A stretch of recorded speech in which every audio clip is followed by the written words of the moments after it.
Donc, on va commencer cette soirée avec un thème volontairement interpellant. Parce que quel rapport entre l'échec et la réussite? Comment on peut dire qu'on va échouer pour mieux réussir? On voudrait réussir sans avoir besoin d'échouer. En quoi cet échec peut être important et peut être surtout en rapport avec la Bible? Et de quel échec on va parler à l'intérieur de la Bible? Alors, évidemment, il y a des échecs types qu'on va évoquer tout de suite.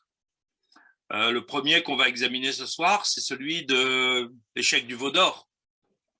Comment quelques jours après le Matan Torah, après ce qui a été dit au Har Sinaï, il peut y avoir encore cet égarement du veau d'or et cette idolâtrie.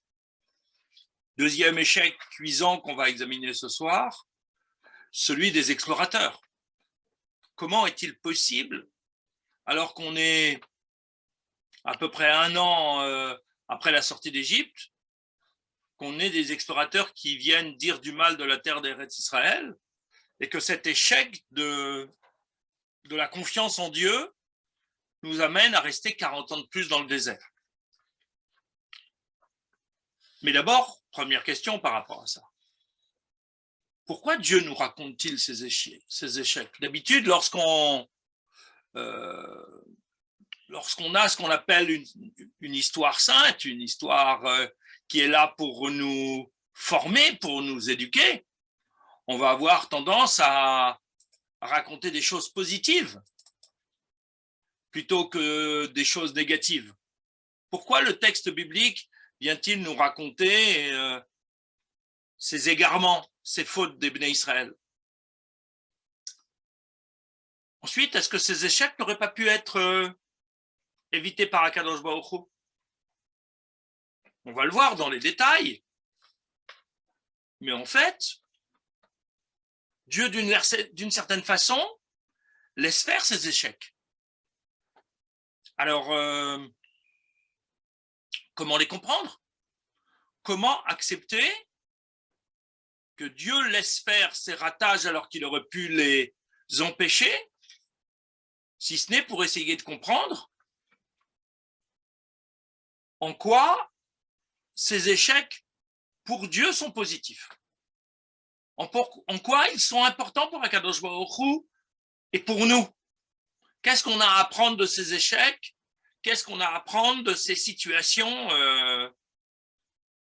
dramatiques pour pouvoir continuer à avancer, pour pouvoir réussir mieux?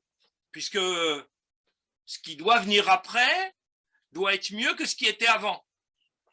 Alors, comment essayer de comprendre tout ça? Qu'est-ce qu'on peut faire avec tout ça et quel enseignement en tirer? Je vous rappelle que notre réflexion globale, c'est d'essayer de comprendre quelle méthode Dieu utilise pour nous éduquer. Pourquoi il va mettre en œuvre ces situations particulières pour nous apprendre quelque chose? Qu'est-ce qu'il cherche à nous apprendre par ces échecs, alors qu'on aurait pu penser qu'on allait apprendre essentiellement par des réussites? Regardons, pour entrer rapidement dans la problématique, regardons la première situation. Première situation, vous la connaissez, celle du veau d'or. Après le Matan Torah, Kadosh Baruch Hu demande à Moshe Rabbeinu de monter au Har Sinaï,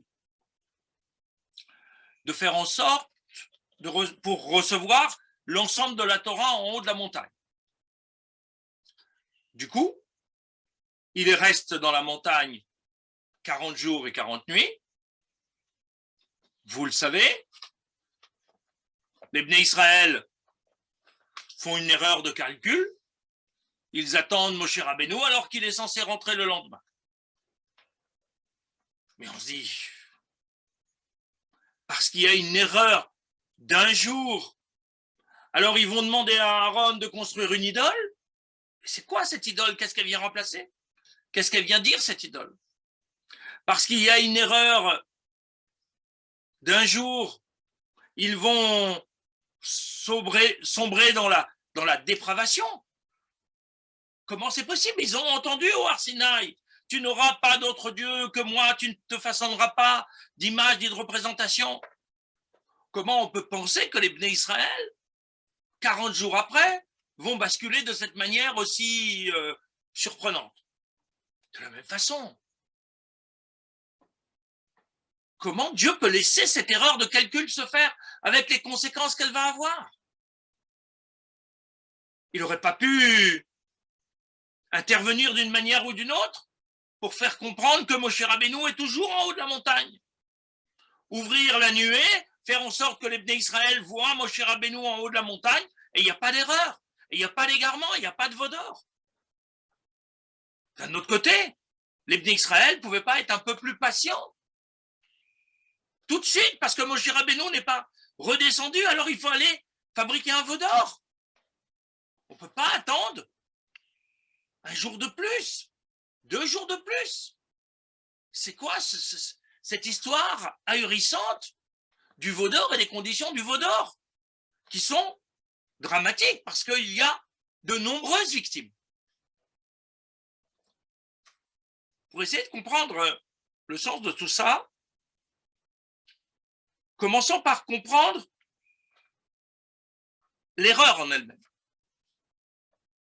Le texte nous dit, c'est quoi la revendication des Bnei Israël à ce moment-là? Allons, faisons-nous un Dieu qui marche à notre tête, puisque celui-ci, Moïse, l'homme qui nous a fait sortir du pays d'Égypte, nous ne savons pas ce qu'il est devenu. Le texte est loin d'être clair. Visiblement, ce n'est pas Akadosh Baruch Hu qui est remis en cause, c'est la présence ou l'absence de Moshe Rabbeinu. Et puis, on confond dans la même phrase. D'un côté, fais-nous un Dieu qui marche à notre tête. Pourquoi? Non pas parce que Akadosh Baruch Hu a disparu, mais parce que Moïse, Moshe Rabbeinu, l'homme qui nous a fait sortir d'Égypte, n'est pas là.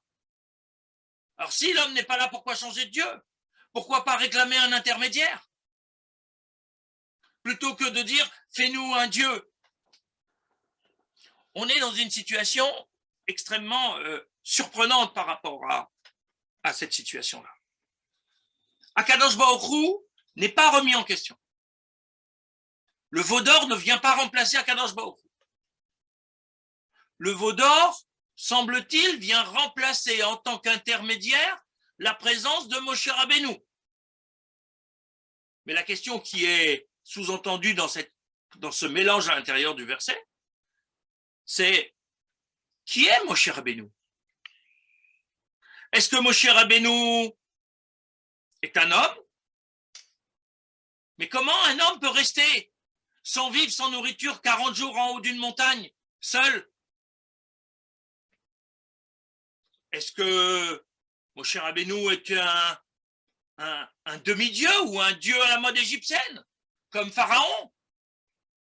Alors à ce moment-là, on va remplacer ce demi-dieu par un autre dieu, mais on nous dit que c'est un homme.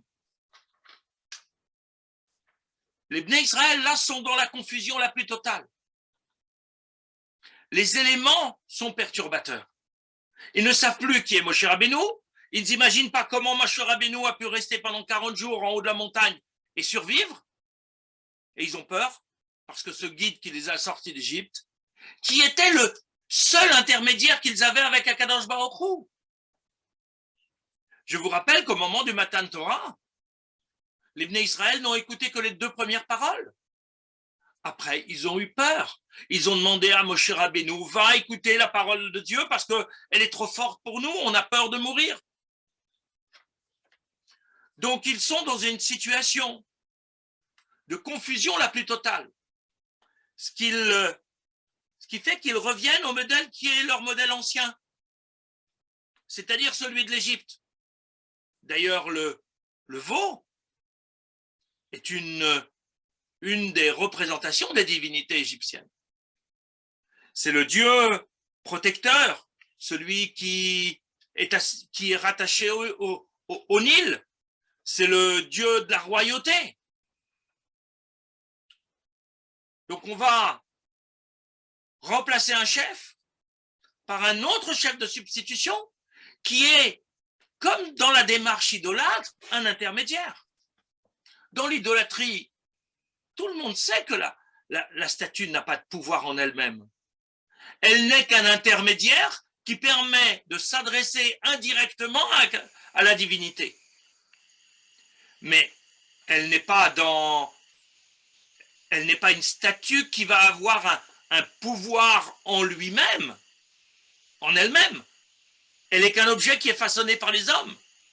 Mais on considère que si la divinité qui est représentée par cette statuette a investi cette statuette parce qu'elle lui ressemble, alors à ce moment-là, la divinité va apprécier qu'on s'adresse à cet intermédiaire.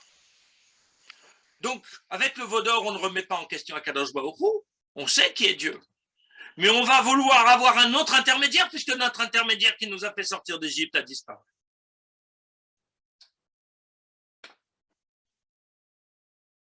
La problématique, c'est qu'il y a là une situation d'échec, d'une compréhension de ce qui a été donné au Har Sinaï.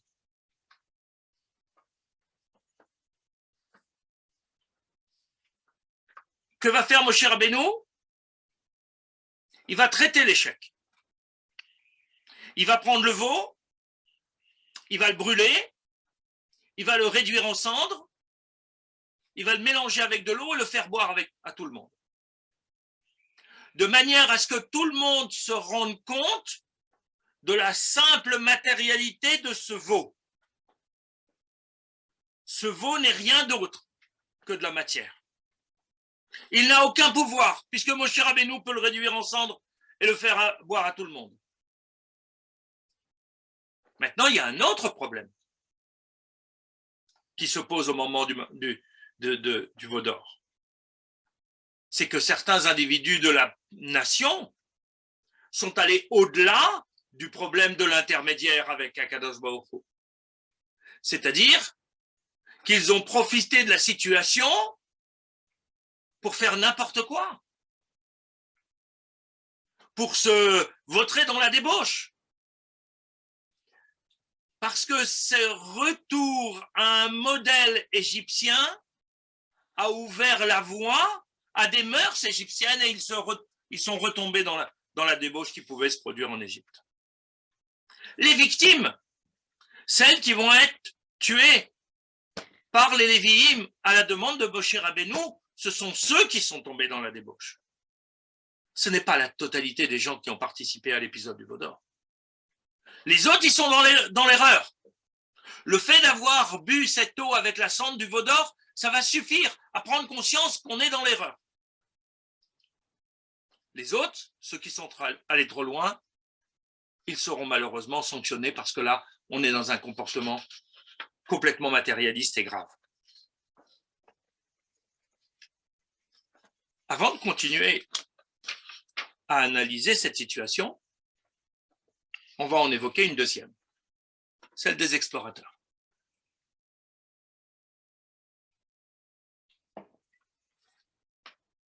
Que se passe-t-il avec les explorateurs? Le peuple, dans une première lecture, semble demander à ce qu'on aille examiner la terre d'Eretz Canaan. À quoi ressemble? On n'est pas dans une démarche politique ou stratégique ou militaire. On est dans une démarche d'exploration. À quoi ressemble la terre d'Eretz Canaan? Est-ce que c'est bien la terre où coule le lait et le miel? Bizarre cette question. Ils sont sortis d'Égypte pour ça, pour aller retourner dans la terre de leurs ancêtres d'Abraham, Yitzhak et Yaakov. Qui on envoie? Les princes des tribus, pas les plus idiots. Les hommes les plus nobles, les plus sages, les plus intelligents. Et on les envoie, un homme par tribu, un prince par tribu. Ils reviennent et ils racontent ce qu'ils ont vu de la terre d'Eretz Canaan. Ce qu'ils racontent au départ est vrai. Ils disent ce qu'ils ont vu. Ils rapportent, c'est le symbole qu'on connaît bien aujourd'hui, une grappe de raisin monumentale. Ils voient des villes, des populations, des géants, etc. Tout ça, c'est vrai. Mais ils en font une interprétation négative. En dehors de Caleb, Ben Yefouné et de Yehoshua. Pourquoi cette interprétation négative? Est-ce que les princes d'Israël manquent de confiance en Akadosh Baruch Hu? Mais ils ont déjà vu la guerre avec Amalek. Ils ont vu la sortie d'Égypte. Ils sont eux-mêmes sortis d'Égypte. Ils savent que Akadosh Baruch Hu est capable de vaincre l'armée égyptienne, l'armée la plus forte du monde à cette époque-là. Et ils ont peur de villes fortifiées. Ils ont peur de géants, alors qu'ils ont vu comment Akadosh Baruch Hu a englouti, sans qu'ils aient besoin de lever le petit doigt, l'ensemble de l'armée égyptienne dans la mer. De quoi ont-ils peur? Quel est leur problème? Un manque de confiance en Akadosh Baruch Hu, ça ne tient pas. C'est pas sérieux. Pas après avoir passé une année dans le désert, avoir construit le Mishkan, avoir vécu sans arrêt avec des nuées de jour et de nuit. De jour pour protéger du soleil et de la chaleur, de la nuit pour protéger des animaux sauvages, d'avoir reçu la manne, d'avoir une source qui les suit pour les abreuver. Et ces gens-là ne feraient pas confiance en Akadosh Baruch Hu, non. C'est même pas imaginable. Alors où est leur problème? Pourquoi vont-ils interpréter de manière négative? L'une des explications qu'on peut donner, c'est qu'ils savent ce qu'ils ont dans le désert. Dans le désert, ils vivent dans une proximité constante avec Akadosh Baruch Hu. Ils vivent dans un espace de miracle permanent. C'est ça qu'ils ont peur de perdre. Parce qu'aller dans un pays qui n'est pas dirigé par le miracle, ils risquent de perdre la proximité avec Akadosh Baruch Hu. La manne va s'arrêter. Les sources de Myriam vont s'arrêter. Tous les miracles qu'ils vivent quotidiennement vont s'arrêter. Ça va être le retour dans la réalité matérielle du monde tel qu'elle est. C'est ça qu'ils ne veulent pas perdre. Ils sont allés vérifier. Est-ce que la terre d'Eretz Canaan, c'est une terre de miracle ou c'est une terre ordinaire? Peut-être où coule le lait et le miel, mais c'est une terre où il faut travailler la terre, où il faut travailler pour vivre et non pas recevoir de la manne chaque jour. Ce n'est pas l'effort qui leur manque, qui leur fait peur. Ce qui les préoccupe, c'est que ce travail matériel, nécessaire à la survie en Eretz Canaan, risque de les éloigner des Kadosh Baruch Hu. Ce sont des princes des tribus d'Israël.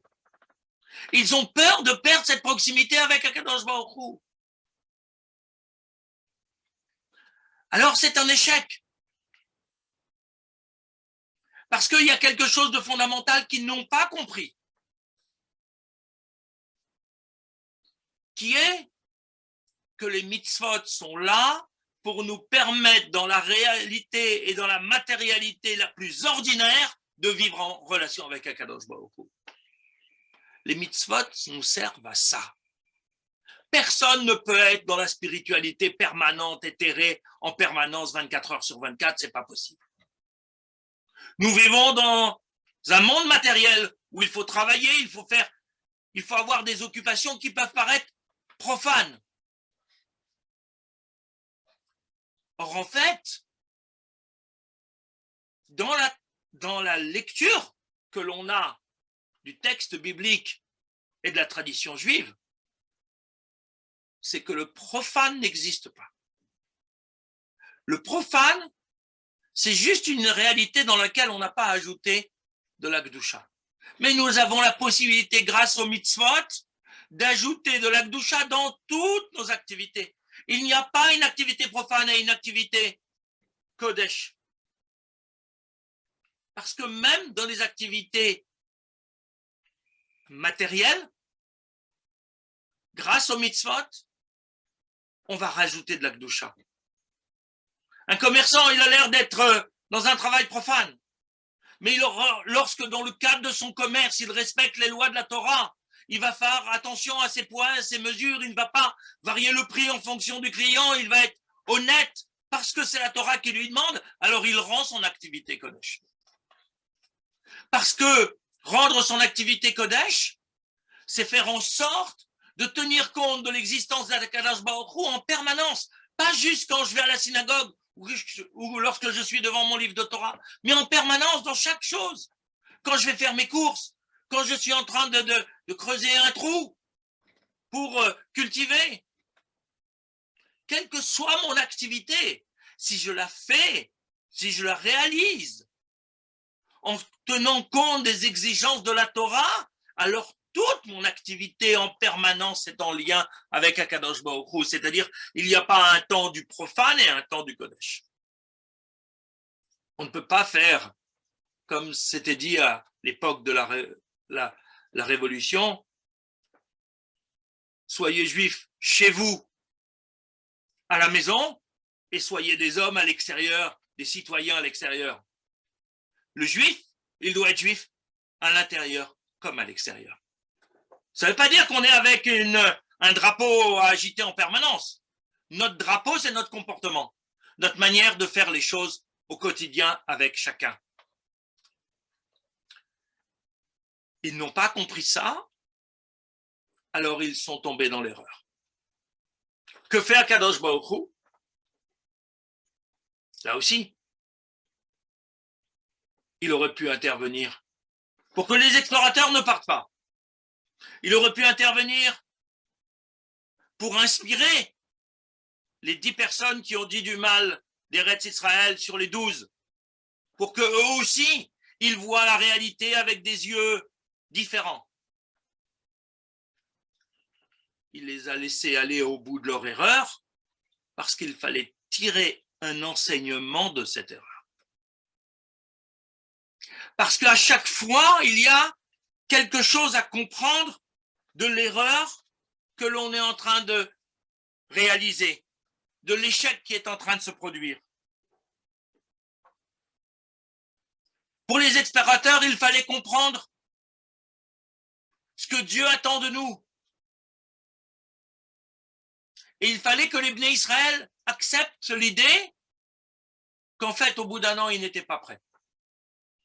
Il fallait qu'il y ait un changement de génération. Pourquoi? Parce que la génération qui est née dans le désert, elle n'a pas connu l'Égypte. Or, la problématique des princes, c'est qu'ils ont connu l'Égypte et qu'ils pensent qu'ils vont retrouver une sorte d'Égypte en Eretz Canaan en sortant du désert. Ils étaient en bas, dans la matérialité la plus dure, sans spiritualité.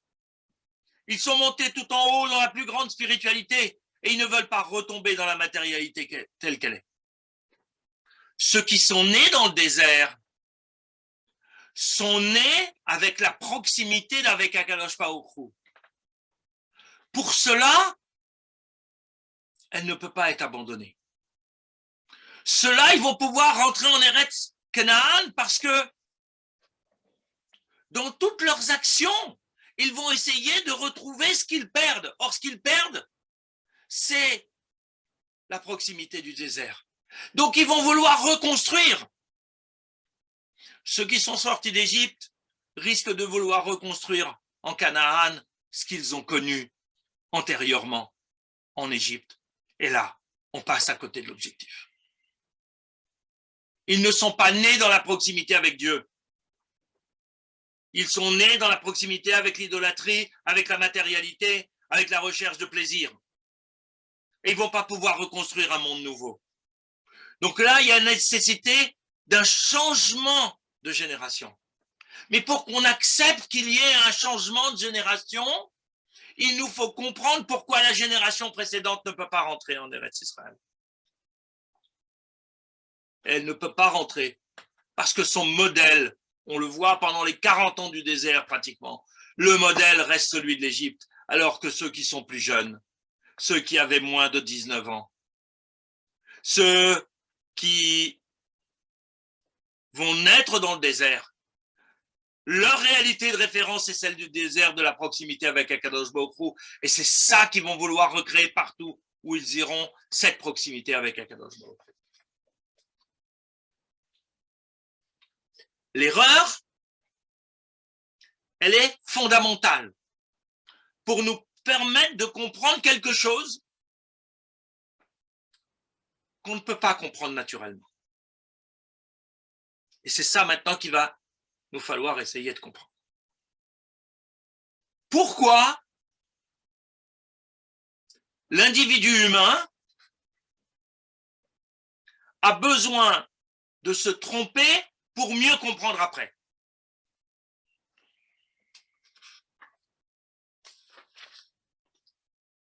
Les pédagogues nous enseignent qu'il y a en réalité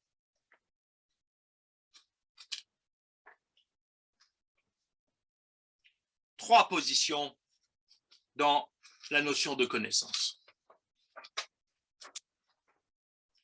La première position, c'est celle de la relation à l'information. L'information, elle est objective, elle est extérieure au sujet, elle existe en soi, et c'est ce que je veux, d'une certaine façon, arriver à capter pour en faire une connaissance. Mais la connaissance, elle est complètement subjective. C'est-à-dire, elle dépend du sujet. Ma connaissance, c'est la mienne. Elle n'est pas identique à la connaissance de quelqu'un d'autre. Pourquoi? Parce que elle est le résultat de la réception de l'information avec mon histoire, avec ma manière de penser, avec ma culture. Donc l'information va se confronter à ma connaissance. Ma connaissance va faire de la résistance parce qu'elle n'a pas envie de changer. Ma connaissance va acclimater l'information en la faisant rentrer dans le cadre de ma connaissance. Mais le problème, c'est que la connaissance peut évoluer en fonction des informations, mais elle ne fait pas forcément évoluer mon comportement. Pourquoi? Parce qu'elle n'est pas devenue un savoir, automatiquement. Le savoir, c'est le fruit d'un processus de construction intellectuelle qui va être engagé, qui peut être engagé dans le cadre de la réception d'une nouvelle information, mais qui peut ne pas l'être. Je peux recevoir des connaissances et changer ma connaissance et ma manière de concevoir le monde sans pour autant ne rien construire avec ces savoirs et donc ne pas changer de comportement. Ce n'est pas parce que Akadosh Baruch Hu nous dit au Har Sinaï, tu n'auras pas d'autre Dieu que moi, tu ne feras pas de représentation, d'image, ni de ce qu'il y a en haut, ni de ce qu'il y a en bas, que fondamentalement on a changé. On a reçu une information au niveau de notre cerveau qui a été plus ou moins acceptée par notre connaissance, mais on ne l'a pas repensé. C'est-à-dire qu'on n'a pas réfléchi à ses implications, à ce que ça pouvait avoir comme conséquence dans notre comportement au quotidien. Et il n'est pas si étonnant que ça, que des individus aient reçu l'interdiction de l'idolâtrie et qu'ils construisent un veau d'or. Parce que le veau d'or fait partie de leur connaissance antérieure, celle rattachée à l'Égypte. Et lorsqu'on est en situation de déséquilibre, on se rassure sur nos connaissances antérieures, sur notre patrimoine culturel ancien. On ne risque pas dans l'aventure des nouvelles connaissances. Par l'échec, les Béné Israël vont acquérir la conviction qu'ils n'ont pas encore compris le message d'Akadosh Baruch Hu parce qu'ils n'en ont pas fait un savoir, c'est-à-dire qu'ils ne l'ont pas retravaillé pour changer leur mode de vie. Ils savent intellectuellement, théoriquement des choses, mais ce n'est pas un savoir actif, c'est un savoir passif, ce sont des choses qu'on a en mémoire, mais qui ne changent pas ma manière d'être. Le Matan Torah, c'est le début d'un processus. Si je ne transforme pas le Matan Torah en actions qui sont les mitzvot, il ne me sert à rien. J'ai rien compris. J'ai entendu. Je n'ai pas intégré. Je n'ai pas fait mien ce savoir. Et c'est valable pour toutes les autres mitzvot. Pour toutes les connaissances. La parole que j'entends, c'est une information que je reçois, mais qui n'a pas systématiquement d'impact sur moi. Mais simplement, ici, pour faire un pas essentiel en avant, il faut que je me trompe et que j'ai conscience de m'être trompé parce que je n'avais pas compris le message qu'on m'avait donné. L'erreur me permet de mesurer l'écart qu'il y a entre ce que je crois savoir et ce que je sais vraiment. Je crois savoir qu'il ne faut pas faire d'idole, mais je ne le sais pas vraiment puisque j'en fais. Il y a là un décalage naturel à l'individu humain, qu'il ne sait que ce qu'il façonne lui-même. On ne peut pas penser par procuration. Si c'est l'autre qui pense, si moi je ne pense pas, alors cette pensée-là ne m'appartient pas. Je peux la connaître, je peux même la redire, mot pour mot, mais ce n'est pas ma pensée. Ce n'est pas un savoir que je possède, parce qu'il n'a pas d'impact sur moi. Lorsque je me trompe, je suis dans une démarche de rupture des opinions que je pouvais avoir, des savoirs antérieurs, mais qui n'étaient pas réfléchis et qui n'étaient pas retravaillés. Du coup, je vais faire un pas significatif en avant parce que par la compréhension de l'erreur, je me mets à fabriquer, à traduire en action et en conviction quelque chose qui était simplement de l'ordre de l'opinion. On a ce même phénomène dans la pensée scientifique tel qu'un philosophe comme Gaston Bachelard l'a décrite.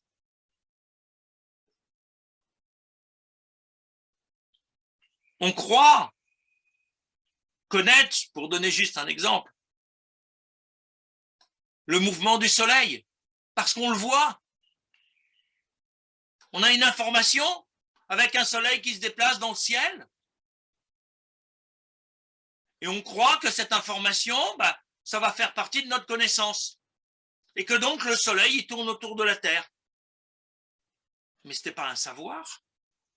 On ne l'a pas vérifié, on ne l'a pas testé, on en a juste l'information qui nous est arrivée. Le savoir, pour se construire, va remettre en cause les évidences. Est-ce qu'il est bien sûr que le soleil tourne autour de la Terre?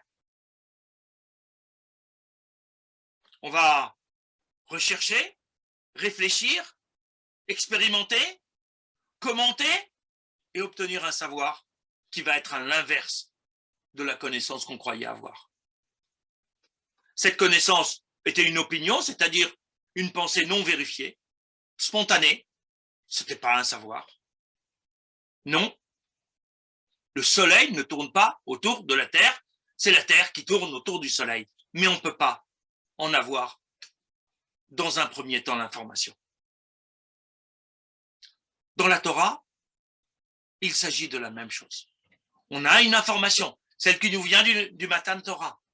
Elle est confrontée à notre vision du monde, à notre connaissance antérieure, celle de la sortie d'Égypte. Et on ne peut pas imaginer que ça puisse être autrement. Pour les explorateurs, c'est la même chose. Ils voient le pays d'Eretz Israël ou d'Eretz Canaan avec les yeux du pays d'Égypte. Ils se disent, on va retomber dans la matérialité. On ne veut pas. On veut rester près de la Kadosh Baruch Hu. Ils n'étaient pas en mesure à ce moment-là, parce qu'ils n'en ont pas fait l'expérience, de comprendre l'impact de la Torah et des mitzvot sur l'individu pour lui permettre de vivre la réalité matérielle autrement. Leur erreur, d'une certaine façon, tout d'abord était inévitable. Ensuite, le fait qu'Akadosh Baruch Hu nous la raconte, c'est pour nous permettre de comprendre. Il y a quelque chose à tirer comme enseignement de cette erreur. Il ne s'agit pas de rechercher une culpabilité, ça n'a aucun intérêt. Il s'agit de comprendre pourquoi l'erreur a été rendue possible. Quels étaient les éléments constitutifs de cette erreur? Le fait qu'on n'avait pas compris. Le fait qu'on n'était pas arrivé à un savoir travaillé, sérieux, quasi scientifique.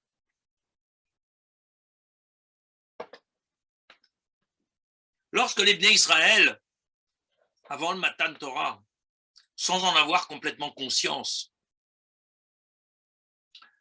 disent à Moshe Rabbeinu, Naase venishma, ça va dans le même sens. Ce n'est pas parce qu'on va recevoir la parole d'Akadosh Baruch Hu qu'on va comprendre. C'est lorsqu'on va faire ce que Dieu nous dit, qu'à ce moment-là, par l'analyse du faire, on va arriver au nishma. On va arriver à la compréhension en passant par l'action. Alors oui, il faut commencer à faire confiance à Akadosh Baruch Hu, à ne pas très bien savoir pourquoi on fait, parce que lui, il sait. C'est pas grave si on se trompe à un moment donné. C'est pas grave si on fait mal à partir du moment où on se rend compte que l'erreur, elle peut me servir de tremplin. Non seulement elle peut, mais elle doit. Parce qu'après le Naasé, je dois arriver au Nishma, c'est-à-dire à la compréhension, à l'entente intellectuelle de ce que je dois faire. Parce que ce Nishma, c'est ce qui me permet pleinement d'être homme, c'est-à-dire partenaire d'Akadosh Baruch Hu. Sinon, je n'arriverai pas. Si je reste au Naasé, sans qu'il y ait jamais de Nishma, je fonctionne comme un robot. J'ai une carte programmée, je fais ce que Dieu m'a demandé de faire. C'est la première étape, mais ce n'est pas l'aboutissement. Le faire, il est là pour nous permettre d'arriver à un nishma supérieur. Si je reste dans le naasé, si je reste dans le faire et que je cherche jamais à comprendre pourquoi je dois faire ci et ça, j'arrive pas à être partenaire d'Akadosh Baruch Hu. Je rends service. Je fais. Je suis à la première étape. Mais je suis jamais arrivé à la compréhension. Je risque à ce moment-là de même pas me rendre compte que je suis dans l'erreur. Non pas dans l'erreur du faire, mais dans l'erreur de compréhension. Parce que du fait de ma culture, je vais supposer une signification des mitzvot. Mais je n'ai pas vérifié, je n'ai pas étudié, je n'ai pas recherché, je n'ai pas approfondi. Donc en fait, je ne sais pas. Je suis dans une connaissance qui n'est pas un savoir. Je sais ce qu'il faut faire, mais je ne sais pas à quoi ça mène.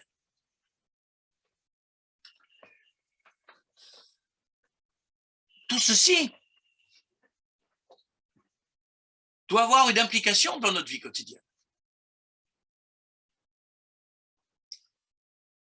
Et la première des choses qu'il nous faut absolument comprendre, c'est qu'on a le droit à l'erreur. On a le droit de se tromper.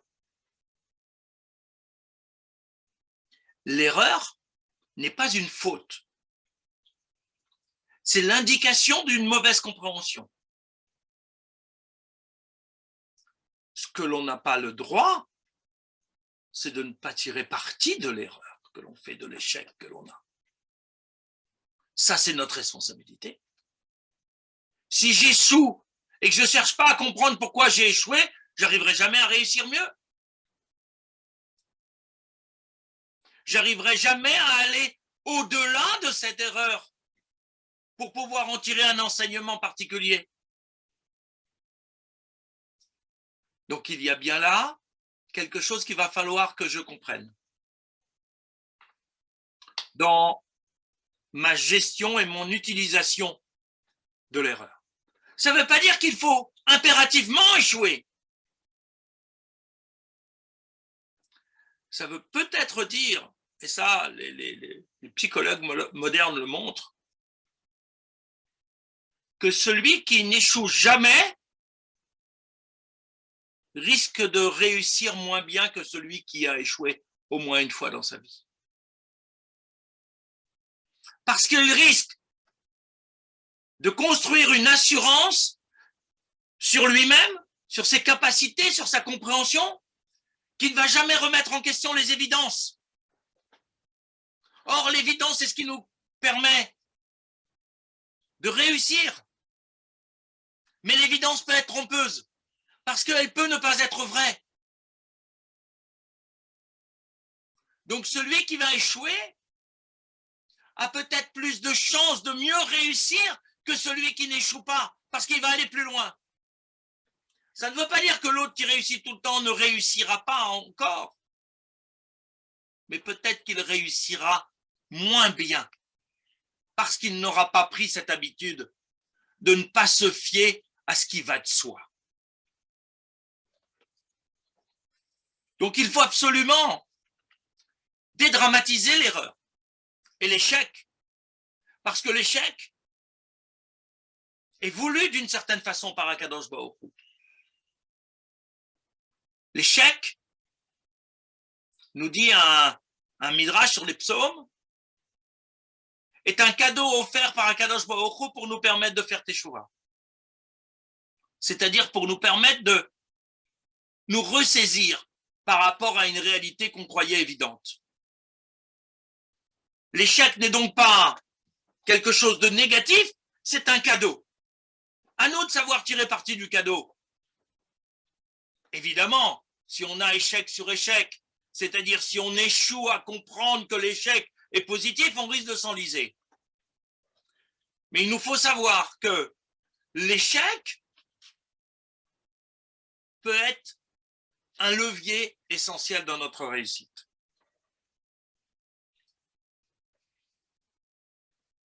Et on le voit parce que d'une certaine façon, pour l'homme, c'est une manière normale d'avancer. Prenons un autre exemple.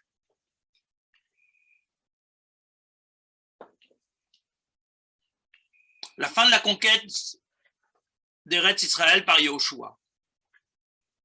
La conquête n'est pas complètement terminée. Bien sûr, les 3/4 du territoire sont conquis. Mais il reste des villes idolâtres. Et les villes idolâtres vont encore rester pendant 400 ans après Yehoshua. C'est toute la période des Shoftim. On a échoué par lassitude, par faiblesse. Et on a gardé contre l'ordre d'Akadosh Baruch Hu des villes idolâtres sur la terre d'Eretz Canaan. Ce sont ces villes idolâtres, philistines majoritairement, qui vont pendant toute la période de ce qu'on appelle les juges, les shoftim, nous faire échouer de manière répétitive. Les Bnei Israël, à cause de ces voisins influents, vont se laisser aller à l'idolâtrie. Et à ce moment-là, ils tombent sous la domination des idolâtres. Ils comprennent qu'ils n'en peuvent plus, ils s'adressent à Akadosh Baruch Hu qui envoie un un juge, un chef de guerre ou un prophète, qui va les sauver, qui va les ramener par la teshuva. Ils vont faire teshuva un certain temps, pendant toute la vie du shofet, et lorsque le shofet meurt, cette influence retombe. Ça dure 400 ans. Qu'est-ce qui se passe? Mais ils sont comme un enfant qui apprend à marcher. Un enfant qui apprend à marcher se lève et tombe. Et plus il va tomber, plus il va marcher. S'il ne tombe pas, c'est qu'il ne s'est pas mis sur ses pieds pour pouvoir marcher. C'est qu'il n'a pas pris le risque de la vie. Alors il va rester assis, mais il ne saura pas marcher. Un enfant tombe des centaines, des milliers de fois avant de savoir marcher. Mais il sait qu'au bout, à chaque fois, il va apprendre un peu plus. Il va être un peu plus fort sur ses jambes. Il va un peu mieux trouver son équilibre. On avance en tombant. Tout le problème, c'est qu'est-ce que je fais de ma chute? Si dès la première chute, comme nous, adultes, on aurait tendance à le faire, ah, je suis tombé, alors je ne vais plus prendre le risque de me relever parce que je risque de tomber. On ne va pas marcher. À chaque chute, l'enfant comprend quelque chose de nouveau. Alors, il ne l'intellectualise pas. C'est instinctif. C'est naturel pour lui. En fait, il trouve un peu mieux son équilibre. Il sait un peu mieux comment placer ses pieds, comment placer la tête par rapport à l'ensemble du corps, pour ne pas être porté en avant. Il l'apprend instinctivement. Nous, en tant qu'adultes, on va devoir l'apprendre autrement. Mais les Bnei Israël sont en train de devenir un peuple.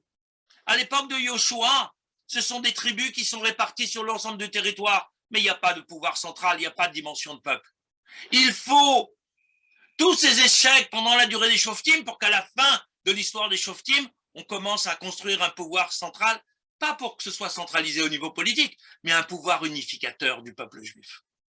Ce sera le roi, Shaoul, puis David, puis Shlomo HaMelech. Donc on apprend le besoin d'avoir une organisation de peuple, alors qu'on fonctionne en tribu et qu'on est concurrent de tribu avec tribu. Il nous faut apprendre à travailler ensemble. Et pour ça, il faut apprendre la solidarité, qu'une tribu, lorsqu'elle va être attaquée, alors certaines autres tribus vont venir la défendre. On va comprendre qu'il peut y avoir une complémentarité. On est tombé pour ça. Les échecs, Dieu les laisse faire, ou les organise même presque dans l'histoire des Shoftim, en enlevant sa protection.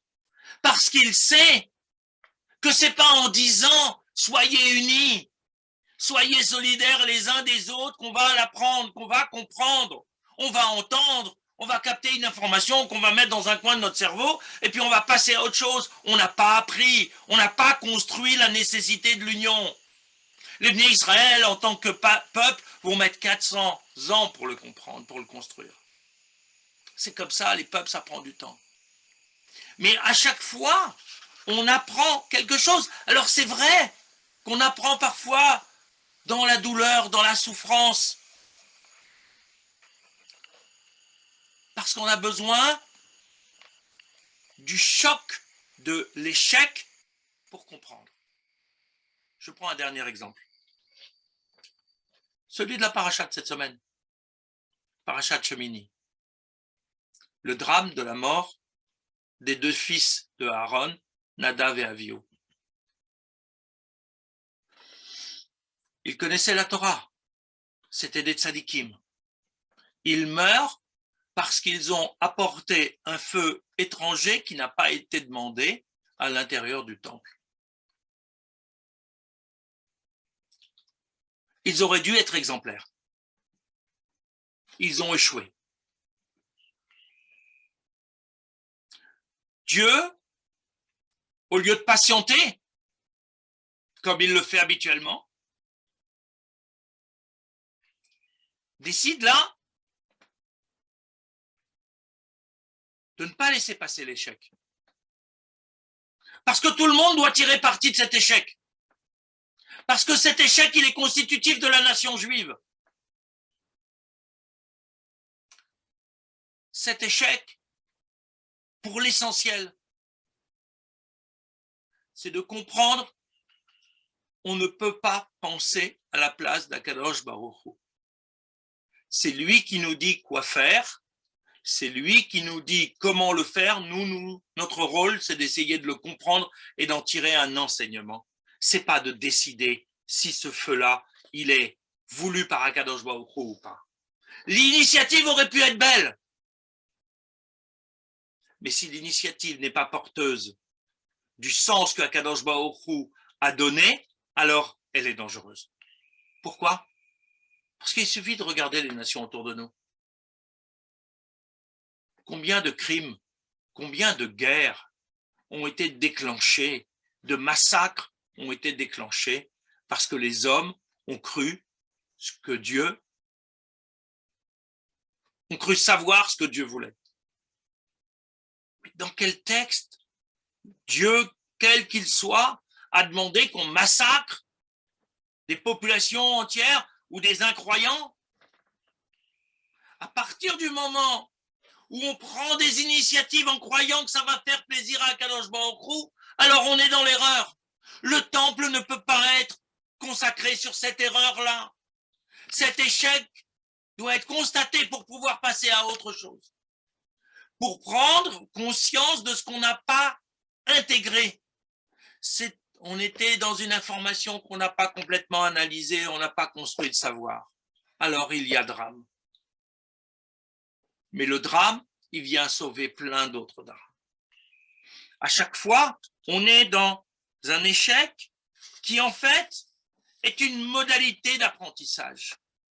C'est par des échecs analysés, approfondis, qu'on va construire notre identité d'homme et de partenaire avec Akadosh Baruch Hu. Alors c'est vrai, il nous laisse nous tromper parce que le choc de l'erreur va être plus formateur dans la prise de conscience que l'information, même donnée de manière forte par Akadosh Baruch Hu. Il nous faut comprendre, au-delà de la vie quotidienne, dans notre relation à Dieu, que ce qu'il nous dit ne fait pas systématiquement sens si on ne le reprend pas en le retravaillant. La parole d'Akadosh Baruch Hu, elle est signifiante, mais notre cerveau ne fonctionne pas comme ça. On peut avoir des informations stockées dans notre cerveau et agir de manière complètement différente dans notre vie quotidienne.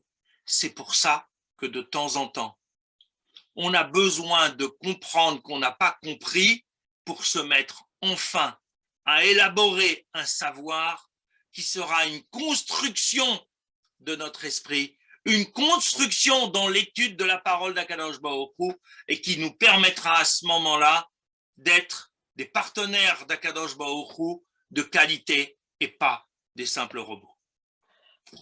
Voilà ce que j'avais envie de partager ce soir avec vous. Évidemment, s'il y a des questions, elles sont les bienvenues. Il vous suffit d'ouvrir votre micro pour pouvoir prendre la parole. Il n'y avait pas de questions ce soir, c'était lumineux. Ah, c'est gentil, mais bon. Si en plus vous avez pas simplement capté cette information, mais si vous arrivez vous aussi à vous la reconstruire dans votre cerveau, alors j'aurais peut-être contribué à un petit quelque chose. Il y a des notes pour s'en rappeler aussi. Absolument, il faut y venir. C'est pas si simple pour pouvoir dire que Hazak tout a été simple. Monsieur Petit, Hazak ou Baruch.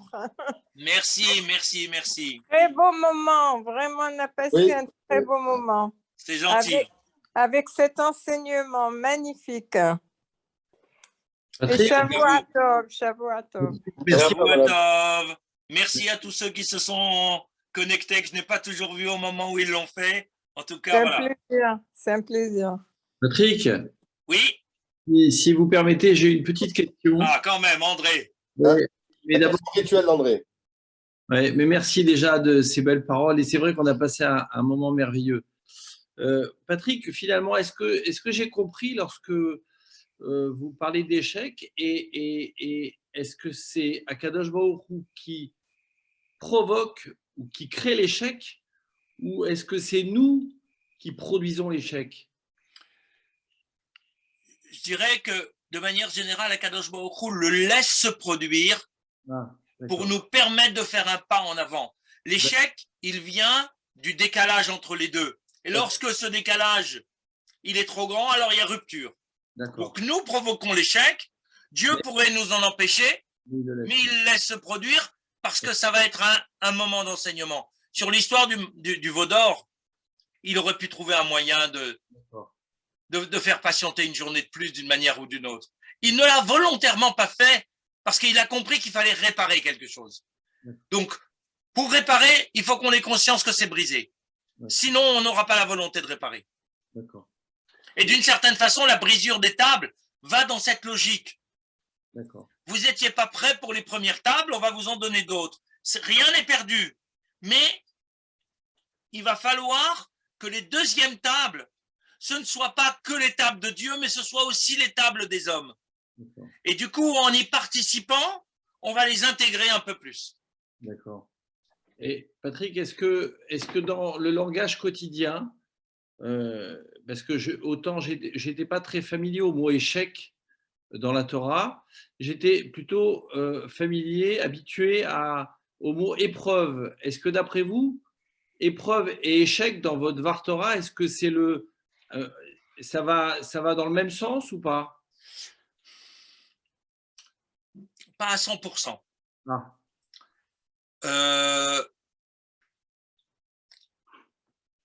L'épreuve est là, ça va dans le même sens, mais pas de la même façon. L'épreuve ne vient pas forcément parce qu'on n'a pas compris quelque chose. L'épreuve, elle vient là pour nous proposer un défi supplémentaire. L'échec, il vient parce qu'il y a eu un raté, qu'il va falloir réparer pour pouvoir faire un pas en avant. Alors, c'est vrai, vous avez raison, ça va dans le même sens, mais pas sous la même modalité. L'épreuve n'est pas forcément liée à… Alors évidemment, dans le langage courant, un échec, c'est une épreuve. Mais l'épreuve, je pense à l'épreuve de Abraham qui va recevoir des anges alors que l'autre reçoit des hommes, c'est une épreuve, c'est une manière d'acquérir un mérite, mais il n'y avait pas d'erreur, il n'y avait pas d'échec. L'échec est éprouvant. Il permet d'avancer, mais pas de la même manière, pas sur la même modalité. D'accord. Et peut-être encore une chose, un petit bonus, mais c'est de votre faute tout ça. Est-ce qu'on arrive, moi j'ai une petite réponse modeste, mais est-ce qu'on arrive à faire la relation de causalité entre nos égarements, nos erreurs, oui, et comment dirais-je, et la cause de nos erreurs? C'est-à-dire que dans la vie de tous les jours, personnellement, moi j'ai du mal à me dire, voilà, ce qui m'arrive, c'est à cause de ça. Et la relation de causalité, elle n'est pas toujours… elle n'est pas toujours simple et évidente. Je suis d'accord. Elle est à rechercher. La recherche fait partie de l'avancée. Mais on ne comprend pas toujours dans l'immédiat les raisons de nos échecs. Parfois, ça peut prendre du temps. Mais à partir du moment où on commence à y réfléchir, alors on se met en mode de modification. Et déjà là, on a gagné quelque chose. Très bien. OK. Merci beaucoup, Patrick. Je vous en prie. Bonne fin de soirée. Razak. À très bientôt. Bravo. Merci. À la prochaine. Merci, à la prochaine. Voilà.